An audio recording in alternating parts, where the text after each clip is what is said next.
Bonjour. La nouvelle loi sur le harcèlement sexuel vient d'être promulguée le 6 août dernier.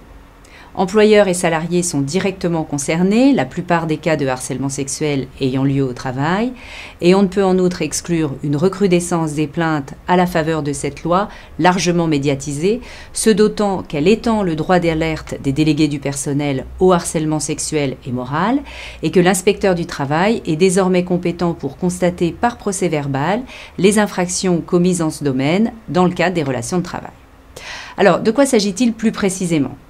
On se souvient que le Conseil constitutionnel, saisi d'une question prioritaire de constitutionnalité, avait jugé le 4 mai dernier que le Code pénal n'était pas suffisamment précis dans sa définition des éléments constitutifs du délit de harcèlement sexuel et qu'il contrevenait donc au principe de l'égalité des délits et des peines, ce principe interdisant de condamner pénalement une personne sur la base d'un texte imprécis.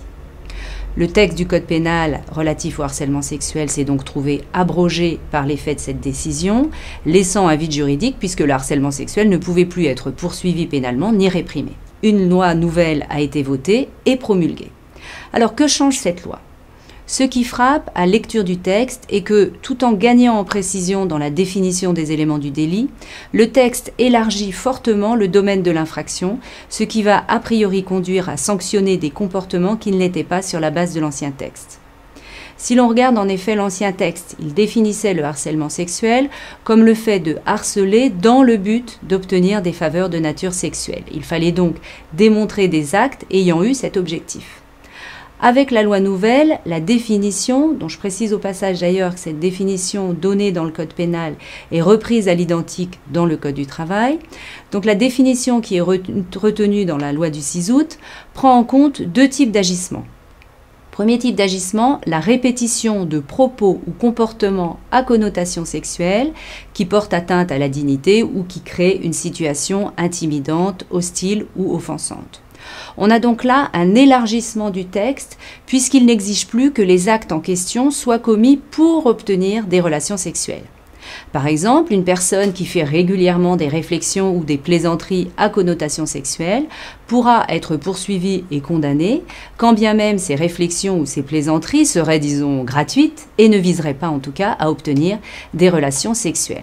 Alors, les seuls garde-fous posés par le texte pour éviter une répression à tout va, c'est d'une part la répétition, il faut que les actes soient répétés, et d'autre part l'effet que les actes en question ont sur la victime. Il faut que ces actes portent atteinte à la dignité ou créent une situation intimidante, hostile ou offensante pour la victime. Cela devrait donc permettre de soustraire du champ de la répression des comportements dragueurs ou des blagues grivoises répétées si elles n'ont pas cet effet.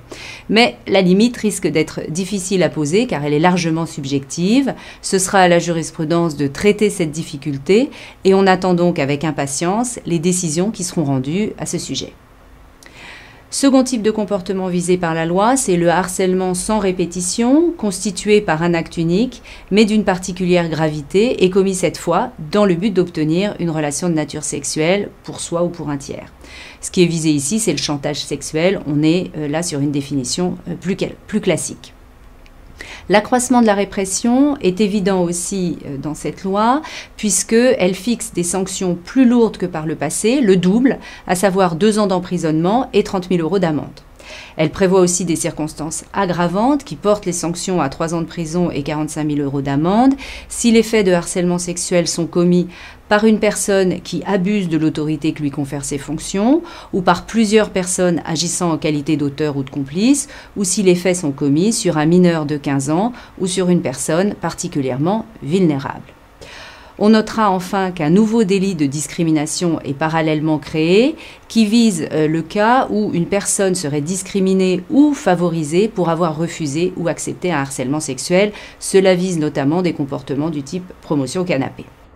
Au final, les entreprises sont évidemment très concernées par l'ensemble de ces dispositions, puisque la loi du 6 août fait expressément entrer le harcèlement sexuel dans la liste des domaines pour lesquels l'employeur est tenu d'une obligation de prévention des risques professionnels, au même titre que le harcèlement moral. Et comme indiqué au début de cette vidéo, les délégués du personnel et l'inspection du travail ont de nouvelles compétences en ce domaine.